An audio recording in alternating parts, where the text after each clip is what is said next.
विपक्ष ने सीएजी की रिपोर्ट में सामने आई अनियमितताओं को लेकर केंद्र सरकार पर निशाना साधा है। प्रदेश कांग्रेस का कहना है कि इस मामले में प्रधानमंत्री नरेंद्र मोदी को अपनी चुप्पी तोड़नी चाहिए और उनकी सरकार में हुए भ्रष्टाचार को लेकर उठ रहे सवालों का जवाब देना चाहिए। प्रधानमंत्री साहब का क्या सवाल है क्या की रिपोर्ट पे? देखिए, सीएजी ने जो सवाल उठाए हैं वो बहुत गंभीर है।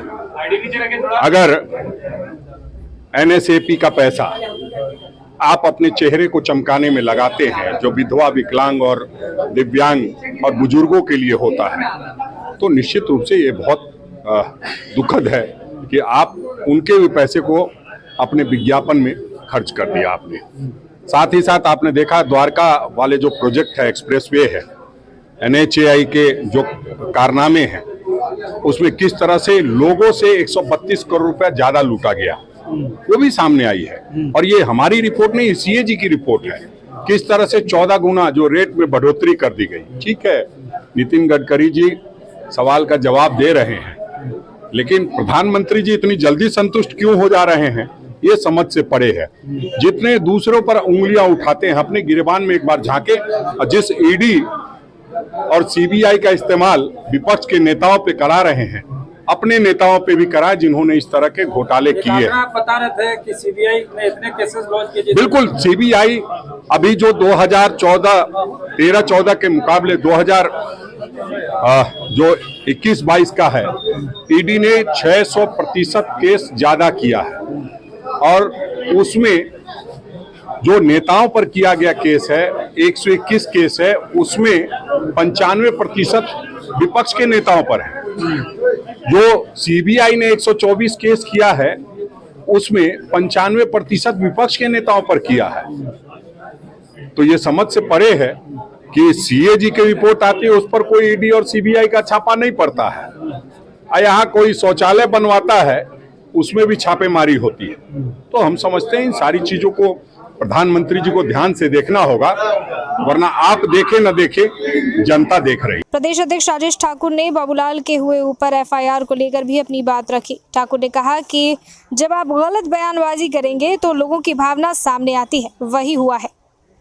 फॉल आउट है, रिपरकशन है। जिस तरह से कार्रवाई लीगली बैटल्ड है यहाँ के सीएम, उसका जवाब भी फिटिंग रिप्लाई देने की कोशिश की जा रही है। प्रधानमंत्री जी से पूछे कि आदरणीय राहुल गांधी जी के खिलाफ जब ये कर रहे थे तो वो किस हिसाब से कर रहे थे, उसका जवाब उनको स्वयं मिल जाएगा।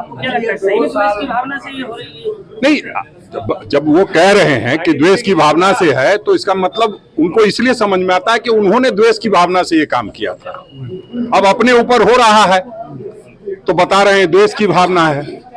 जब आप कोई गलत बयानी करेंगे, गलत बात करेंगे, तो निश्चित रूप से कार्यकर्ताओं के, लोगों की भावना है, जनमानस की भावना होती है, वो अपनी बात को करते हैं। ये कोई पार्टी का विधायक नहीं किया है, उनको स्पष्ट होना चाहिए। उनके पार्टी के विधायक इस तरह का केस करते हैं।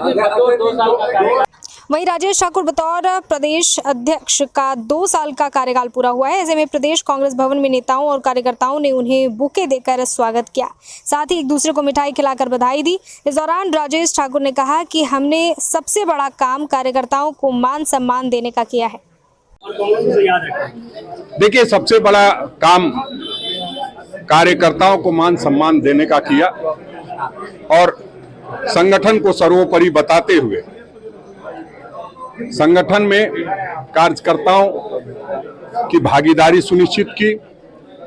सरकार लाने में, सरकार बनाने में हमने जो काम किया था, उस नाते जो सरकार काम कर रही है उसको जमीन तक पहुंचाने के लिए सबसे बड़ा काम अगर कोई हुआ तो 20 सूत्री में कार्यकर्ताओं की नियुक्ति हुई, जिसके माध्यम से हम लाखों लाख लोगों के समस्याओं का निदान कर पा रहे हैं। यही सबसे बड़ी उपलब्धि मानी जाएगी कि पंचायत तक के जो कार्यकर्ता थे उनको भी सरकार ने सम्मान दिया।